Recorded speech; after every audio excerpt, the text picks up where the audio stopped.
In this video, we will see how human beings have added to the natural water cycle, you can see that in one of our linked videos, by taking water from rivers for our use in towns and cities. Humans began to interfere with the natural watercourses long ago. Wells have been dug to access clean water for drinking. The Romans built aqueducts to bring water to their cities. And nowadays we've built dams for irrigation and hydroelectricity, and we're taking a huge amount of water from natural sources to use in our homes and industries. Most people in industrialized nations take access to clean water for granted. However, more than 1 person in 10, that's over 700 million people, do not have access to clean water, and around 3.5 million people die each year from water-related disease. The average Briton uses 150 litres a day, whilst each American uses 600 litres a day on average. In contrast, many sub-Saharan Africans get less than 20 litres of water a day, and 2/3 have no proper toilets. For some people, water is a precious and scarce resource. Only 3% of the water in the world is fresh. Of this, 3/4 is locked up as ice in Antarctica and Greenland and glaciers. Nearly another quarter is underground. Only 1% is above ground in rivers and lakes. We use the water mainly for irrigation of crops, and normally this needs no further purification.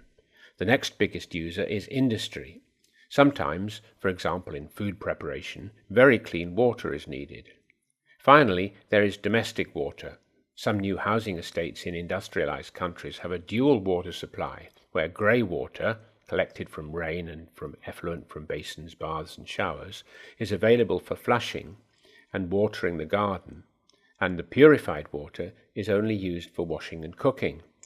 However, normally only one pipe supplies water to our homes, and this water has to be of drinking quality and is purified on an industrial scale at the waterworks. If you do not have piped water where you live, you might have access to a well. If the well has a brick or concrete wall and sides, the only water able to enter the well will be water that has had to seep through the surrounding rocks. This means that the water is likely to be pure and safe to drink. Piped water from the waterworks, for those lucky enough to have it, originally comes from rivers, lakes, reservoirs or underground aquifers.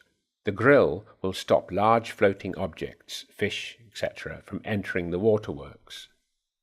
Next, coagulants such as alum are added, which causes tiny particles in the water to cluster in lumps, which then settle in the sedimentation process. The filter is made of fine sand to capture any particles that are left. Finally, chlorine is added to kill any bacteria. If the water does not naturally contain fluoride ions, they are often added as sodium fluoride as an aid to building strong teeth in those that drink the water. But for the 700 million people or so without access to clean water, small-scale developments are beginning to help. If you are interested in these developments, look up Clean Drinking Water for the World and learn about the Life Straw, biosand filters and many more. So to summarize, many people take clean water for granted. It comes in pipes filtered and chlorinated to make it disease-free from the waterworks. However, there are almost 1 billion people worldwide who do not yet have access to safe drinking water.